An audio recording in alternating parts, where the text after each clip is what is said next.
Hello बच्चों, प्यारे प्यारे रंगीन खूबसूरत बेहतरीन बच्चों, आपका स्वागत है। ठीक है, आज का जो लेक्चर है पार्ट 1 आप जरूर देख लेना इंडक्टिव इफेक्ट पे। और आज का लेक्चर पार्ट 2 है इंडक्टिव इफेक्ट का, जिसमें मैं एप्लीकेशंस के बारे में बात करूंगा। ठीक है, और एक पार्ट 3 भी आएगा, क्योंकि ये सारे एप्लीकेशन पार्ट 2 में नहीं कवर हो सकते। ठीक है, सबसे ज़्यादा इंपॉर्टेंट हम नेक्स्ट वीडियो में ये कवर करने वाले हैं, और ये सब भी इंपॉर्टेंट है, पर ये एसिडिटी बेसिसिटी हम नेक्स्ट पार्ट में कवर करेंगे। ठीक है, तो चलो स्टार्ट करते हैं ये वीडियो, है ना। आओ, तो आपके पास एप्लीकेशंस में क्या क्या है। Stability of reaction intermediates. अब रिएक्शन इंटरमीडिएट क्या चीज़ है आगे हम पढ़ेंगे, मैं आपको बहुत अच्छे से बताने वाला हूँ। बट रिएक्शन इंटरमीडिएट होते हैं carbocation, carbanion, free radical, carbenes, nitrenes, benzyne, है ना, di radical, di anion, anion radical, बहुत से होते हैं।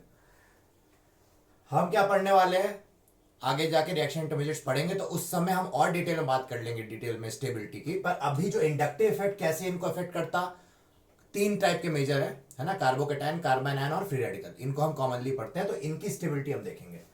बॉन्ड लेंथ, बॉन्ड लेंथ मतलब आपको मालूम है बॉन्ड की लंबाई, है ना।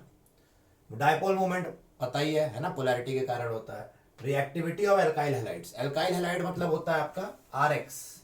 ये आप देखो, जो बच्चे अभी नया नया आए हो, पहली बार ये सब वीडियोस देख रहे हो और आपको 12th का आइडिया नहीं है, 11th का उतना आइडिया नहीं है, तो अभी आप जैसा बताया बस उतना ही जानो, ज्यादा टेंशन मत लो, आगे सब बताया जाएगा। जो नहीं भी आपको पता है वो आगे बताया जाएगा। ठीक है, substrate sorry reactivity of carbonyl substrate towards nucleophilic addition. ठीक है, तो ये भी आपको आगे न्यूक्लियोफाइल क्या होते हैं, बेस क्या होते हैं, ये सब बताया जाएगा।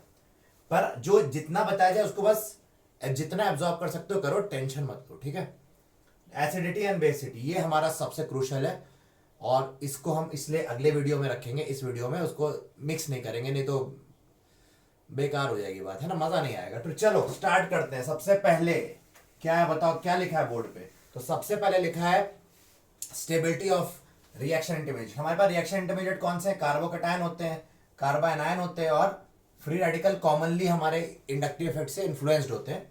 तो इनकी बात कर लेते हैं। तो यहां पे क्या होगा कि आपका अगर टर्शरी कार्बोकेटायन है, अच्छा आप पिछले लेक्चर जरूर देख लेना, मैंने उसमें आपको एक बात बताई कि CH3 ग्रुप है ना, मिथाइल होता है, इसकी जो प्लस आई पावर है, प्लस आई मतलब आपको बताया गया था इलेक्ट्रॉन डोनेटिंग ग्रुप होते हैं अलॉन्ग सिग्मा बॉन्ड, वीडियो जरूर देख लो वाला। तो इसमें ये CH3 प्लस आई है, इसकी प्लस आई कम होती है किससे, आपको ये याद रखना है, इथाइल ग्रुप से। फिर इसकी होती है आइसोप्रोपाइल ग्रुप से कम, है ना। और आपकी अल्टीमेटली टर्शरी ब्यूटाइल सबसे खतरनाक होता है ना, इसकी प्लस आई सबसे ज्यादा पावरफुल है इन चारों में। और भी प्लस आई की जो टेबल है वो दी हुई है, वो आप देख सकते हो डिटेल में, पर अभी हम इनका यूज करने जा रहे हैं। ठीक है, तो चलो ये नोट करते रहना वीडियो पॉज करके। ठीक है, आगे बढ़ते हैं। तो प्लस आई ग्रुप का मैंने अभी अभी आपको ऑर्डर बताया, वो प्लस आई ग्रुप से वो इलेक्ट्रॉन देना चाहते हैं। तो बताओ कार्बोकेटाइन की अब हम स्टेबिलिटी, पहले हम देखते हैं स्टेबिलिटी ऑफ कार्बोकेटाइन कैसे अफेक्ट करते हैं। तो CH3 हमने ले लिया, मान लो हमने ये कार्बोकेटाइन लिया, इसको बोलते हैं टर्शरी कार्बोकेटाइन, है ना। टर्शरी क्यों बोलते हैं, क्योंकि देखो टर्शरी वगैरह क्या होता है कि भाई फंक्शनल ग्रुप ऑब्वियसली इससे जुड़ा था, तो जब वो निकला होगा तभी तो इस पे प्लस आया। तो जो कार्बन जिस पे प्लस है उससे जुड़े कार्बन जो है वो कितने हैं, 3 है, तो 3 डिग्री बोल दिया, है ना। जो जिस कार्बन में प्लस है उससे 3 कार्बन है तो इसको टर्शरी बोल दिया, यानी कि 3 डिग्री। सेकेंडरी कार्बोकेटाइन क्या हो जाएगा, जिसमें 2 कार्बन जुड़े थे, इस वाले कार्बन से 2 कार्बन जुड़े, तो ये सेकेंडरी। प्राइमरी मतलब आपका जिसमें एक ही कार्बन जुड़ा हुआ है इससे, है ना, तो ये प्राइमरी मतलब इथाइल जो कार्बोकेटाइन है, और अंत में मिथाइल कार्बोकेटाइन। सुपर प्राइमरी या 0 डिग्री, है ना। कुछ ऑथर जिसको 1 डिग्री भी लिखते हैं, पर वो बात सही नहीं लगती है, 0 डिग्री ठीक कहना है, या सुपरा प्राइमरी भी बोलते हैं कुछ लोग। ठीक है, तो चलो अब हम इसमें कंपेयर करते हैं। तो बताओ यहाँ पे प्लस आई ग्रुप है क्या कोई, देखो पॉजिटिव चार्ज कार्बन को क्या चाहिए, इलेक्ट्रॉन चाहिए जीने के लिए, खुश रहने के लिए, है ना। पॉजिटिव है तो बोलेगा मुझे इलेक्ट्रॉन दो, इलेक्ट्रॉन डेफिशिएंट है क्योंकि इसके पास p ऑर्बिटल है ना। वेकेंट प्लस चार्ज जब भी आया तो उसका मतलब जनरली कार्बन के केस में क्या होता है, वेकेंट p ऑर्बिटल। तो इसके पास वेकेंट p ऑर्बिटल है, तो ये बोलेगा भैया मुझे इलेक्ट्रॉन अगर मिल जाए तो मेरा ऑक्टेट तो कंप्लीट नहीं है, तो चलो इलेक्ट्रॉन मेरी तरफ खिसक के आ जाए थोड़ी देर। तो ये क्या होगा कि क्या ऐसे कोई ग्रुप है जो इसको इलेक्ट्रॉन दे सकते हैं, हाँ है। CH3 ग्रुप कैसा ग्रुप होता है, प्लस आई मतलब इलेक्ट्रॉन डोनेट करने वाला। तो यहाँ पे 3 प्लस आई है जो इसकी तरफ इलेक्ट्रॉन फेंक रहे हैं, यहाँ 2 ही प्लस आई है, यहाँ 1 प्लस आई है जो इसको स्टेबल बना रहा है, और यहाँ एक भी प्लस आई नहीं है। तो यहाँ 3 प्लस आई ग्रुप्स हैं, 3 CH3 है जो इसको इलेक्ट्रॉन अपनी देके इस कार्बन के पॉजिटिव चार्ज को स्टेबलाइज कर रहे हैं, खुश कर रहे हैं। तो ऑब्वियसली ये सबसे ज्यादा स्टेबल, फिर ये। होप आप समझ गए होंगे। सेम कहानी होती है फ्री रेडिकल के केस में। फ्री रेडिकल भी इलेक्ट्रॉन डेफिशिएंट कार्बन रखा हुआ है, यहां पे भी आप काउंट करो तो ऑक्टेट कंप्लीट नहीं है। कैसे मालूम मुझे? देखो, एक बॉन्ड मतलब होता है 2 इलेक्ट्रॉन ना, एक बॉन्ड का मतलब क्या होता है? 2 इलेक्ट्रॉन। तो यहां देखो कितने इलेक्ट्रॉन पेयर है बॉन्ड पेयर, 1 2 3 4 5 6 7। अभी भी ऑक्टेट कंप्लीट नहीं है, एक इलेक्ट्रॉन की कमी है। तो रेडिकल भी क्या है, एकदम कार्बोकैटायन जैसा यहां बिहेव करेगा, वही बोलेगा मुझे इलेक्ट्रॉन दो। तो 3 डिग्री रेडिकल भी इसी प्रकार से 2 डिग्री रेडिकल से, है ना। मतलब ये थोड़ा डरावना दिख रहा है ऐसा, मतलब लाइन है, सिंपल सी लाइन बनाओ, स्वच्छ भारत जैसी है। और इसको हम लोग यहाँ पे CH2 डॉट बनाएंगे और यहाँ CH3 डॉट, है ना। तो ऑब्वियसली ये फिर से ऑर्डर आ गया, यहाँ 3+I ग्रुप इसको इलेक्ट्रॉन दे रहे हैं क्योंकि इस कार्बन को इलेक्ट्रॉन चाहिए, इलेक्ट्रॉन की कमी है। तो ये हमारा था स्टेबिलिटी ऑर्डर। यहाँ दो कार्बन इलेक्ट्रॉन दे रहे हैं इसको, यहाँ एक ही दे रहा है, यहाँ एक भी नहीं दे रहा है। तो आपको अब समझ में आ गया होगा कि स्टेबिलिटी इन दोनों केस में कैसे निकालते, एक ही जैसा ऑर्डर है, ठीक है। अब हम बात करते हैं, वीडियो रोक के जरूर ये जो है नोट करते रहना, है ना। आप कार्बा एनायन की अब स्टेबिलिटी देखो, कार्बा एनायन बनाया। अब ये कार्बन बड़ा, ये मत सोचना दुखी है, ये बड़ा शांत स्वभाव का है, बोल रहा है मेरे पास इलेक्ट्रॉन है, ऑक्टेट कंप्लीट जैसा दिख रहा है, क्योंकि 1 2 3 4 5 6 और ये 7 8। तो यहां पे ये खुश है। अब बोल रहा है मुझे और इलेक्ट्रॉन नहीं चाहिए, दोगे तो अनस्टेबल हो। देखो किसी पे अगर ऑलरेडी नेगेटिव है और उसको और नेगेटिव इलेक्ट्रॉन मिलने लगे तो वो दुखी हो जाएगा। तो ऑलरेडी इसके पास नेगेटिव है। अब +I ग्रुप्स कितने? 3। और +I का काम क्या है? इलेक्ट्रॉन देना। तो CH3 इसको बोलेंगे नहीं नहीं मैं नहीं छोड़ूंगा, मैं +I दूंगा तुझे, क्यों ये इलेक्ट्रॉन दूंगा तुझे। क्यों? क्योंकि ये +I इनका नेचर ही ऐसा है भाई, ये जहां पे किसी को भी देखेंगे इलेक्ट्रॉन पकड़ाने लगेगा। तो ये क्या करता है, इस नेगेटिव चार्ज को अभी इलेक्ट्रॉन पकड़ाने लगते हैं 3। तो ऑब्वियसली ये जो 3 डिग्री कार्बन आयन है, ऑब्वियसली वो लेस स्टेबल हो जाएगा देन 2 डिग्री कार्बन आयन। क्यों? क्योंकि यहां पे 2 है। चलो ये थोड़ा दुखी तो है पर कम दुखी है, क्योंकि यहाँ 2 इलेक्ट्रॉन दे रहे हैं, इसको नहीं चाहिए था इलेक्ट्रॉन, जबरदस्ती पकड़वा रहे हो। इसको एक ही इलेक्ट्रॉन दे रहा है, चलो ये थोड़ा और खुश है। और यहां पे एक भी ऐसी चीज नहीं है जो इलेक्ट्रॉन इसको दे रही है, तो बहुत बोल रहा है भाई thank you so much, I don't want anything and you have not given me anything, तो मैं बहुत खुश हूं। तो ये स्टेबिलिटी ऑर्डर हो गया। सबसे स्टेबल इस बार हो गया मिथाइल, फिर 1 डिग्री, फिर 2 डिग्री और फिर 3 डिग्री कार्बन आयन। तो कार्बन आयन के केस में उल्टा ऑर्डर हो जा रहा है इस केस में, है ना। मतलब ऐसा जब वो कार्बन आयन में और भी चीजें होती है, ऐसा नहीं कि सिर्फ यही है, तो मिटा दे रहे हैं। अब आप समझो एक्सेप्शन, एक जैसे एक बहुत फेवरेट एक्सेप्शन है, आपसे पूछा जाएगा CF3+ स्टेबल है या CCl3 या CBr3CI3, है ना। लिख दे क्या, ये आप समझ गए होगे। तो यहाँ चलो लिख देते हैं यार, बुरा मान जाते हो तुम लोग। तो ये है, चलो पहले इन दोनों को कंपेयर करते हैं, तो ऑब्वियसली वो ऑर्डर अपने आप ही हो जाएगा। तो यहाँ देखो, आप अगर इसको रिस्ट्रक्चर इसका फिर से ड्रॉ करो, ऑब्वियसली सही स्ट्रक्चर नहीं है बट ठीक है, ये प्लस है और यहाँ पे क्या है Cl, इसका स्ट्रक्चर अगर हम ड्रॉ करें तो ऐसा है। तो यहाँ पे क्या हो रहा है, 3 F कैसे ग्रुप्स होते हैं, मैंने आपको पिछले वीडियो में बताया था, -I ग्रुप होते हैं, ये इलेक्ट्रॉन विड्रॉ करेंगे। ऑलरेडी बेचारे कार्बन के पास इलेक्ट्रॉन नहीं, पॉजिटिव रखा हुआ है, ये ऑलरेडी दुखी है, परेशान है जिंदगी से। आपने 3 फ्लोरीन लगा दिए जो -I है, इसकी तो जिंदगी मतलब फूट गई थी, है ना। फूटनी चाहिए ना, बर्बाद होना चाहिए। तो ये हाईली अनस्टेबल हो जाना चाहिए ये कार्बोकैटायन। और ये कार्बोकैटायन फिर भी थोड़ा, क्योंकि F की -I ज्यादा होती है Cl से और Br से और I से, तो -I पावर आपको पता है क्या कि फ्लोरीन की ज्यादा है, तो ये ज्यादा स्ट्रांगली खींचेगा। तो क्या होगा, यहाँ पे 3 -I बेचारे कार्बन के पॉजिटिव और बढ़ा देंगे, तो बहुत दुखी हो गया, हाईली चार्ज हो गया। तो ये बात है कि हमें ऐसा लग सकता है कि ये बहुत ही अनस्टेबल है, तो रिलेटिवली ये ज्यादा स्टेबल होना चाहिए, ऐसा लग सकता है, एक्सपेक्टेड है। ये हमारा लॉजिक जो हमने अभी पढ़ा उससे ये एक्सपेक्टेड है, बट असली में ऐसा नहीं होता है। क्यों नहीं होता है? क्योंकि एक नया कॉन्सेप्ट है बैक बॉन्डिंग। हमारा एक कॉन्सेप्ट होता है बैक, पाई बॉन्डिंग भी बोलते हैं या बैक बॉन्डिंग बोलते हैं। ये बैक बॉन्डिंग आ जाता है यहाँ पे खेल में। देखो आपके घर में अगर कोई दुखी है, ये एक फैमिली तो है भाई, ये फैमिली, ये भी फैमिली है। आपके घर में अगर कोई दुखी है और आपको खुश करना जा सकता है, तो क्या आपकी फैमिली सिर्फ अपना अपना सोचेगी? नहीं नहीं, हम अपना अपना खुश रहते हैं, इसको दुखी रहना नहीं भाई, आपको खुश करना चाहेगी। तो मॉलिक्यूल या एटम या आयन सिर्फ एक एक इंडिविजुअल एटम का नहीं सोचता है जनरली, वो सोचता है कि मैं एज अ होल मैं कैसे स्टेबल हो जाऊं। अगर कोई पॉसिबिलिटी है तो मैं वो ट्राई जरूर करूंगा कि भाई, अगर नहीं है तो फिर हाँ भाई मरो तुम अपना, बोलेगा हाँ भाई तू रो, अब मैं तो खुश रहूंगा। तो ये चीज होती है। तो इसलिए जो है atom as a whole stable होना चाहता है, कोई भी species as a whole stable होना चाहती है। अगर कोई पॉसिबिलिटी है तो स्टेबल होगी। तो यहां देखते हैं क्या कोई पॉसिबिलिटी है। तो अब मैं इसको मिटा दे रहा हूं, आप लिख लेना, ये मैं मिटा रहा हूं। अब देखो इसको मैं रीड्रॉ कर रहा हूं। होता क्या है बैक बॉन्डिंग, क्या कॉन्सेप्ट है देखो। ये हमारा इसका प्लेनर स्ट्रक्चर होता है, क्योंकि ये sp2 कार्बन है। आप मेरा हाइब्रिडेशन वीडियो देखो, ये बताया गया sp2 कार्बन है, तो ऑब्वियसली ये प्लेनर मॉलिक्यूल है, प्लेनर शेप बना है। पॉजिटिव मतलब मैंने अभी अभी आपको बताया क्या कि p ऑर्बिटल है, वेकेंट होगा, खाली p ऑर्बिटल को ही पॉजिटिव कहते हैं। यहां पे फ्लोरीन के पास क्या है, भर भर के लोन पेयर है। ऑब्वियसली इनमें से जो एक लोन पेयर जो होगा वो 2p ऑर्बिटल में होगा। तो हम ये सारे लोन पेयर ना बना के हम क्या करते हैं, ये लोन पेयर यहां पे हम एक और p ऑर्बिटल बना देते हैं। अभी एक बना रहे हैं, बाकी सबके लिए भी सेम रूल होगा। तो यहां पे 2 इलेक्ट्रॉन है और यहां खाली है। तो देखो फ्लोरीन क्या कर रहा है, -I ग्रुप है हमने बताया, तो इलेक्ट्रॉन खींचेगा। तो ये सिग्मा बॉन्ड से इलेक्ट्रॉन जरूर खींच रहा है, इंडक्टिव इफेक्ट दिखा रहा है, लेकिन ये p ऑर्बिटल जो है इससे ये बैक इलेक्ट्रॉन इसको डोनेट कर दे रहा है, ठीक है, forming a partial double bond character type की चीज हो रही है। तो यहां पे क्या हो रहा है कि भाई यहां ये इलेक्ट्रॉन थोड़ा सा उसकी तरफ भी कर दे रहा है। एक्चुअली इतना गैप नहीं है, ये तो मैंने जूम आउट किया हुआ है। आप ऐसे करो, जूम इन बोलोगे, क्या बोलोगे, तो ये करोगे जब, असली में तो ये कार्बन यहां और ये बहुत पास पास होते हैं, तो ये क्या होगा, ऑलमोस्ट ओवरलैप ही कर रहे होते हैं, तो ये आसानी से ट्रांसफर कर सकता है। गुड न्यूज क्या है, ये भी 2p ऑर्बिटल है, ये भी 2 ऑर्बिटल, कार्बन के पास भी 2p है, फ्लोरीन के पास भी 2p है। तो एक तो पैरेलल है दोनों, एक ही प्लेन में है। दूसरा बात 2p भी है, क्योंकि प्लेनर है तो भाई परपेंडिकुलर p ऑर्बिटल होंगे। तो दोनों 2p भी हैं, सेम साइज भी है, आसपास है। तो yes there is a chance of back donation, back bonding.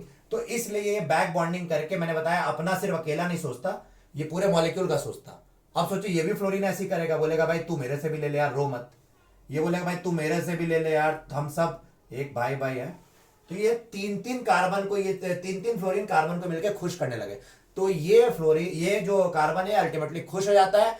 दिख रहा है ऐसा कि ये तीनों दुखी कर रहे हैं, बट ये माया पैदा की गई है, ये मायावी सवाल है, ठीक है। इसको याद रखना कि सिग्मा बॉन्ड से तो ऐसा दिखा रहे हैं कि हम एकदम दुश्मन है तुम्हारे, बट पैरेलल p ऑर्बिटल से दोस्त बने। तो बैक बॉन्डिंग कब कब होगी, तो सिंपल सी बात है भैया, बैक बॉन्डिंग का एक ऐसा कोई फिक्स रूल नहीं है, पर हम ऐसा सोच सकते हैं कि भाई सिमिलर एक ही प्लेन में हो और पैरेलल p ऑर्बिटल हो और दोनों सेम साइज के हो। ऑब्वियसली 2p ओवरलैप होगा तो बेटर होगा, सेम साइज का है। और छोटे एटम्स भी हो, है ना, तो बेटर रहेगा। तो और p ऑर्बिटल हो, एक वेकेंट हो और नेबरिंग वाला इलेक्ट्रॉन रिच हो और ये वेकेंट हो, तो इतनी कंडीशंस हो जाए तो बैक बॉन्डिंग हो सकता है ना, ये बहुत अच्छी चांस है। तो ये अब आप बोलोगे अच्छा तो फिर आप सर ये बताओ यहां पे भी बैक बॉन्डिंग हो सकती है। यस थोड़ी मोड़ी तो होगी, देखते हैं क्या होगा। तो आप देखो यहां पे क्या हो रहा है प्रॉब्लम, कि ये जो है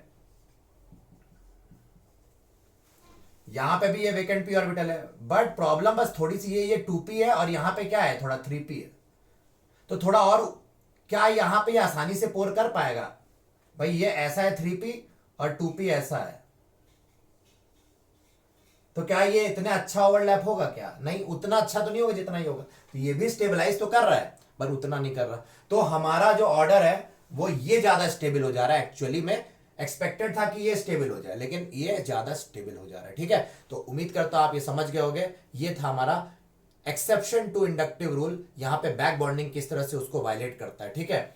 चलो यहां पे भी वही हो जाएगा, ये मत सोचना हमने बेवकूफ बनाया, ठीक है। चलो अब देखो क्या होगा।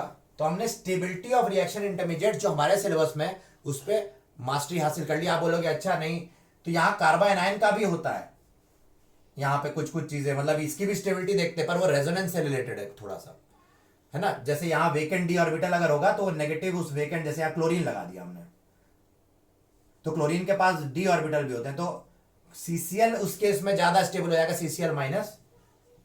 CCl3 minus will be more stable then CF3 minus यहां पे, क्योंकि यहां पे d ऑर्बिटल के साथ बैक बॉन्डिंग टाइप की चीज हो सकती है, वो हम बाद में देखेंगे, ठीक है, कि क्या हो सकता है। भाई ये लग रहा है स्टेबल देखो ज्यादा इंडक्टिव इफेक्ट से, पर ये बाद में देखेंगे कि ये भी काफी स्टेबल हो जाता है। तो हम ये सब बातें बाद में करेंगे, अभी रेजोनेंस की बात है वो हमारा आगे आएगा। अभी इंडक्टिव के, प्योरली इंडक्टिव के क्या सवाल बनते हैं वो देख रहे हैं।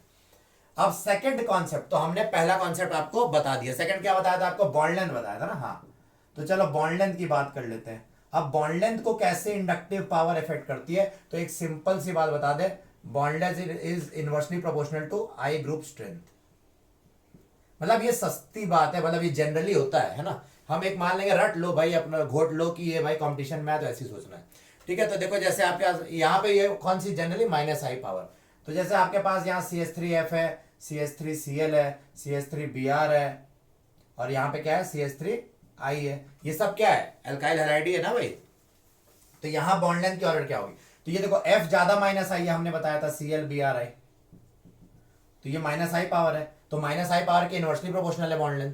तो जिसके पास माइनस आई ज्यादा पावर, इसके पास ज्यादा, तो इसका बॉन्ड लेंथ कम।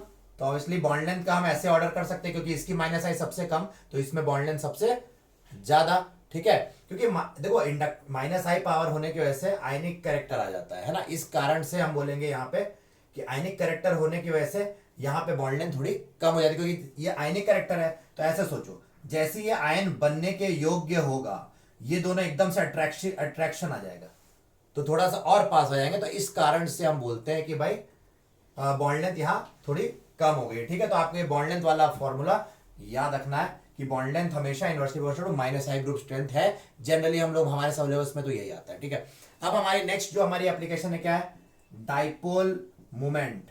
अब ये डाइपोल मोमेंट क्या है भाई, म्यू। डाइपोल मोमेंट क्यों आता है, ड्यू टू पोलैरिटी, है ना। पोलैरिटी जब आए, डाइपोलर आयन बन गया हो। पोलैरिटी कब आएगा, जब इलेक्ट्रोनेगेटिविटी डिफरेंस हो, यानी कि माइनस आई एक है, प्लस आई, तो पोलैरिटी तो आ सकता है, तो पोलैरिटी आ सकता है भाई। तो डाइपोल मोमेंट कैसे डिपेंड करता है, तो डाइपोल मोमेंट हम देखेंगे कि directly proportional to I group. Generally कोई भी आई ग्रुप है उसकी स्ट्रेंथ पे डायरेक्टली प्रोपोर्शनल है, जनरली है। ये सब बातें देखो, रूल ना बना लेना कि आपने तो बोला था ऐसा, नहीं। ठीक है, तो यहाँ पे जैसे यहाँ पे हम सवाल ले लें, CH3I ले लें, CH3Br ले लें, CH3Cl ले लें, बताओ यहाँ पे क्या होगा कि किसमें ज्यादा इंडक्टिव इफेक्ट है। आई ग्रुप, ये प्लस आई तो देखो तीनों में कॉमन है, इसका माइनस आई क्या हो गया, ज्यादा हो गया। Cl इज मोर माइनस आई, आपको बताया था, देन Br देन आई। तो ऑब्वियसली इसमें डाइपोल पोलैरिटी ज्यादा हो गई, और पोलैरिटी बढ़ने के कारण आप देख सकते हो क्या हो गया, इसका डाइपोल मोमेंट भी ज्यादा हो गया। तो हमें यहाँ पे डाइपोल मोमेंट का ऑर्डर इस तरह से याद रखना है। ठीक है, तो ये पोलैरिटी यहाँ पे फंडा आता है। डाइपोल मोमेंट का एक और मैंने आपको बताया था केस, जब हाइब्रिडाइजेशन में देखा था, पढ़ा रहा था, तो हाइब्रिडाइजेशन का मेरा वीडियो देख लो, उसमें डाइपोल मोमेंट का भी एक केस डिस्कस किया गया कि हाइब्रिडाइजेशन कैसे अप्लाई होता है डाइपोल मोमेंट को एक्सप्लेन करने के लिए। ठीक है, तो चलो वो आप उधर देख लेना, मैं वो यहाँ नहीं बता रहा। अब हमारा 3 केस हो गए ना, तो चलो अब कौन सा बचा, जल्दी बताओ बच्चों, कौन सा बचा। Reactivity of RX, reactivity of alkyl halide. Alkyl halide मतलब RX, किसके तरफ रिएक्टिविटी भाई, किसी चीज की तरफ ना। तो मान लो RX है और कोई नेगेटिव आयन है, मान लो न्यूक्लियोफाइल। न्यूक्लियोफाइल हम आगे पढ़ेंगे, नेगेटिवली चार्ज स्पीशीज है। तो और ये obviously X minus I group है, R प्लस आई ग्रुप है, तो X खींचेगा इलेक्ट्रॉन, तो इस पे पार्शियल नेगेटिव चढ़ जाएगा, इस पे partial positive. Nucleophile negative charge carrier है, कहाँ अटैक करना चाहेगा, X पे करेगा या R पे करेगा, तो ऑब्वियसली वो कहाँ करेगा, R पे करेगा, क्योंकि ये डेल्टा पॉजिटिव है, डेल्टा नेगेटिव, मतलब ये नेगेटिव वाला सेंटर है, इलेक्ट्रोफिलिक सेंटर है। ये न्यूक्लियोफाइल है, ये इलेक्ट्रोफाइल है, तो इस पे अटैक करेगा, तो ये निकल जाएगा, है ना, और RNU जुड़ जाएगा। ये तो इतनी खूबसूरत बात हो गई ना, सिंपल सी खुशियों वाली बात। लेकिन हमें सवाल कैसे आएंगे, ये तो आपको समझा दिया, reactivity towards of RX towards nucleophilic substitution है एक्चुअली। ठीक है, टुवर्ड्स न्यूक्लियोफिलिक सब्स्टिट्यूशन, क्योंकि न्यूक्लियोफाइल आ रहा है और ये ग्रुप निकल रहा है, तो सब्स्टिट्यूट हो रहा है न्यूक्लियोफाइल उस लिविंग ग्रुप की जगह। ठीक है, अब देखो यहां पे कैसे सवाल आएंगे, जैसे आपको मैंने दिया CH3CH2 X, यहां पे मान लो Br लगा दिया, चलो यहां पे मैंने लिख दिया CH3 और क्या यहां पे लगा दिया Br। ये प्राइमरी हो गया, ये क्या हो गया, सेकेंडरी हो गया। ठीक है, और एक टर्शरी ले लेते हैं, टर्शरी अल्काइल हैलाइड। टर्शरी में क्या होगा, ऐसा हो जाएगा टर्शरी, है ना, 3 डिग्री 2 डिग्री 1 डिग्री। तो यहां पे क्या होता है कि आप बताओ, मैंने आपको ऑर्डर बताया था प्लस आई का, प्लस आई का क्या ऑर्डर बताया था कि 3 डिग्री की प्लस आई ज्यादा देन 2 डिग्री देन। तो ये जो ग्रुप है इसकी प्लस आई इलेक्ट्रॉन देने की ताकत इससे कम होगी, क्योंकि ये ज्यादा इलेक्ट्रॉन देगा, मतलब इस पे डेल्टा पॉजिटिव ज्यादा, इस पे डेल्टा पॉजिटिव क्या होगा, कम चढ़ेगा। और ये पूरा ग्रुप और भयानक प्लस आई ग्रुप है, तो ये और इलेक्ट्रॉन देगा, तो इस पे डेल्टा पॉजिटिव सबसे ज्यादा चढ़ेगा, तो सबसे ज्यादा डेल्टा पॉजिटिव इस कार्बन पे चढ़ा, फिर इस कार्बन पे, फिर इस कार्बन पे। जिस पे डेल्टा पॉजिटिव चढ़ा है ऑब्वियसली जाहिर सी बात है न्यूक्लियोफाइल आएगा, तो बताओ किस पे जल्दी अटैक करना चाहेगा, मतलब नेगेटिव चार्ज वाला किस पे अटैक करना चाहेगा, जिस पे ज्यादा पॉजिटिव हो। ऑब्वियसली यहां ज्यादा पॉजिटिव है, तो इस कार्बन पे जल्दी अटैक होना चाहिए, इंडक्टिव इफेक्ट के लॉजिक से। और अभी हम मान ले रहे हैं क्योंकि हम इंडक्टिव इफेक्ट पढ़ रहे हैं तो हाँ ऐसे ही होगा। आगे हम देखेंगे कि स्टेरिक फैक्टर भी रोल प्ले करता है, पर वो हम जब SN1 SN2 वगैरह देखें तब बात करेंगे। अभी आप मान के चलो डेल्टा पॉजिटिव जितना ज्यादा कार्बन पे, मतलब इलेक्ट्रोफिलिसिटी कितनी जितनी भी ज्यादा कार्बन पे, उतना ज्यादा जल्दी रिएक्टिविटी होगी किसकी, एल्काइल हैलाइड की टुवर्ड्स न्यूक्लियोफिलिक सब्स्टिट्यूशन। ठीक है, समझ में आ गया। तो ये था, ये वैसे क्लास 12th का है अभी बात, और ये मैकेनिज्म का है, पर ये ठीक है। आपको उम्मीद करता हूं समझ में थोड़ा मोड़ा तो आया होगा। नहीं आ रहा समझ में, पैनिक नहीं करना, टेंशन मत लेना, है ना। आप लोग के सारी बातें आप लोग वीडियो रोक के फिर से देख लो थोड़ा सा, और है ना, तो आपको टेंशन मत लो। और नेक्स्ट था क्या, हमने बताया था रिएक्टिविटी ऑफ कार्बोनिल कंपाउंड। भैया लोगों को मालूम नहीं कार्बोनिल कंपाउंड क्या होता है। तो कार्बोनिल ग्रुप ये होता है, ये किसमें ज्यादा देखा जाता है, या तो एल्डिहाइड में या कीटोन में। तो कार्बोनिल कंपाउंड जब मैं बोलूंगा इसका मतलब एल्डिहाइड या कीटोन, सिंपल सी बात है। ठीक है, तो रिएक्टिविटी ऑफ कार्बोनिल कंपाउंड, ठीक है, कार्बोनिल कंपाउंड टुवर्ड्स क्या बताया था, न्यूक्लियोफिलिक एडिशन। न्यूक्लियोफिलिक एडिशन ये आपको लिखवाया था, हेडिंग लिख लेना, वहां पहले बताया था। तो यहां पे क्या होता है कि ये जो क्या है, ये कार्बोनिल कंपाउंड है। कार्बोनिल का मतलब जैसे एल्डिहाइड वगैरह है। तो अब देखो, जैसे मान लो मैंने ये बनाया और एक न्यूक्लियोफाइल है, तो न्यूक्लियोफाइल किस पे अटैक करेगा, ये डेल्टा पॉजिटिव कार्बन, ये डेल्टा नेगेटिव ऑक्सीजन है, क्योंकि ऑक्सीजन ज्यादा इलेक्ट्रोनेगेटिव है, ये लेस इलेक्ट्रोनेगेटिव। तो न्यूक्लियोफाइल ऑब्वियसली इस पे अटैक करेगा और ये बॉन्ड ऐसे खुल जाएगा, है ना। तो यहां पे O- आ जाएगा, यहां न्यूक्लियोफाइल लग गया और यहां पे H हो गया। ये एक जनरल बात बता रहा हूं। तो यहां ऐड हो गया ना न्यूक्लियोफाइल, ये न्यूक्लियोफाइल इस कार्बन पे ऐड हो गया, तो इसको बोल दिया न्यूक्लियोफिलिक एडिशन। ये जो टर्म है डरने वाली बात नहीं, न्यूक्लियोफाइल ऐड हो गया बस। अब जब ऐड हुआ है तो कब ज्यादा जल्दी ऐड होगा, यहां पे रिएक्शन फास्टर होगी। अब मैंने यहां R लगा दिया, R मतलब कोई भी अल्काइल ग्रुप, मान लो हमने CH3 लगा दिया, तो ये कैसा ग्रुप है, प्लस आई। प्लस आई क्या करेगा, इलेक्ट्रॉन देने लगेगा। इलेक्ट्रॉन देगा तो इस पे डेल्टा पॉजिटिव ज्यादा था, क्योंकि यहां पे प्लस आई ग्रुप नहीं है कोई। H को हम प्लस आई नेग्लिजिबल मानते हैं, तो वो प्लस आई नहीं माना जाएगा। H वो इलेक्ट्रॉन नहीं दे रहा है कुछ ज्यादा, लेकिन CH3 काफी अच्छा प्लस आई ग्रुप है, वो इलेक्ट्रॉन देगा। तो यहां डेल्टा पॉजिटिव क्या हो जाएगा, और कम हो जाएगा। इस कार्बन पे डेल्टा पॉजिटिव कम, तो रेट ऑफ न्यूक्लियोफिलिक एडिशन यहां पे थोड़ा सा रेट क्या हो जाएगा, इस अटैक का कम हो जाएगा। यहां रेट ऑफ अटैक क्या था, ज्यादा था, है ना। क्यों, क्योंकि यहां पे प्लस आई ग्रुप नहीं है H, तो इलेक्ट्रॉन भी नहीं दे रहा, तो डेल्टा पॉजिटिव कार्बन का डेल्टा पॉजिटिव नेचर बना रहा, तो न्यूक्लियोफाइल जल्दी से अटैक कर देगा। इस पर डेल्टा पॉजिटिव कम नहीं हुआ इस कार्बन का, यहां पे इस कार्बन का डेल्टा पॉजिटिव कम हो गया कार्बन नेचर। क्यों, क्योंकि यहां एक प्लस आई लग गया, और प्लस आई क्या करता है, इलेक्ट्रॉन देता है। तो इलेक्ट्रॉन देके इसका कार्बन का जो इलेक्ट्रोफिलिसिटी थी, यानी कि डेल्टा पॉजिटिव नेचर, उसको कम कर दिया गया है। तो जाहिर सी बात है न्यूक्लियोफाइल जल्दी अटैक नहीं करेगा उतना। और अगर एक और हम लगा दें, भैया हमने बोला यहां बताओ, ये होता अगर हमारे सवाल में, इस पे क्या न्यूक्लियोफाइल और अटैक करेगा, नहीं, बिल्कुल इसमें और रेट कम हो जाएगी। क्यों, क्योंकि यहां तो अब दो दो प्लस आई आ गए हैं। प्लस आई क्या करेगा, इलेक्ट्रॉन और देगा, तो और कम डेल्टा पॉजिटिव, तो न्यूक्लियोफाइल और धीरे अटैक करेगा इस पे, है ना। आगे देखेंगे स्टेरिक फैक्टर्स भी होते हैं, ऐसा नहीं सिर्फ इंडक्टिव इफेक्ट डिसाइड करता, सॉल्वेशन इफेक्ट, स्टेरिक इफेक्ट, बहुत से फैक्टर्स होते हैं। कॉम्प्लिकेट नहीं करेंगे हम, सिर्फ आज प्योरली इंडक्टिव इफेक्ट के जितने लॉजिक लग सकते हैं वो सारे देख रहे हैं। ठीक है, तो फ्रेंड्स ये था मेरे 5 एप्लीकेशन, मैंने टोटल 6 पढ़ाने वाला हूं, जिसमें से 5 इस लेक्चर पार्ट 2 में मैंने इंडक्टिव इफेक्ट में कवर किया है। और इस वीडियो को बहुत शेयर करो। देखो इतनी क्रूशियल इंफॉर्मेशन आपको एक जगह मिल रही है, आप भी जान रहे हो, मैं कुछ छुपा नहीं रहा हूं, जो नॉलेज है मेरे पास सब खुल्लम खुल्ला दे रहा हूं। ठीक है, एक्सपीरियंस दिखा रहा हूं आपको अपना, कि देखो 13 साल पढ़ाने का एक्सपीरियंस क्या होता है, आपको दिखना चाहिए, आपको पता होना चाहिए कि भाई सब सारी क्रूशियल इंफॉर्मेशन आपको दे देनी चाहिए, कोई भी चीज मैं छुपाऊंगा नहीं। मैंने आपको क्या बोला था, नो नॉनसेंस पॉलिसी है, जो आने वाला है वही पढ़ेंगे, जो नहीं आता उसको हम नहीं पढ़ेंगे, भले जितना अच्छा लग रहा हो, हीरो अच्छा लग रहा हो। भाई मॉरिसन बॉयड पढ़ के कोई फायदा है, लोग दिखाते हैं मॉरिसन बॉयड, आना है नहीं उससे कुछ ज्यादा, थोड़ा मोड़ा पार्ट आना है तो उससे अच्छा कुछ और पढ़ लो।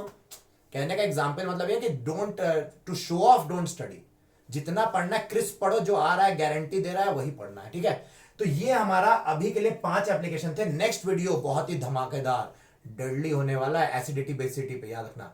तो इंडक्टिव इफेक्ट कैसे एसिडिटी बेसिडिटी डिसाइड करता वो हम देखेंगे। तो इस वीडियो को फ्री ऑफ कॉस्ट है, शेयर करो, सबका भला करो यार। इंसान थोड़े समय के लिए आता है और हम स्टूडेंट्स की लाइफ नहीं बदल सकते, तो जितना देखो हमें भी कमाना, हमें पैसे चाहिए, पैसे तो हम लेंगे भाई, हमें भी तो जीना है, लेकिन अगर जहां पे हमें थोड़ा सा दे भी सकते हैं समाज को तो देना चाहिए, इसलिए मैं आपको पूरी तरह से दे रहा हूं।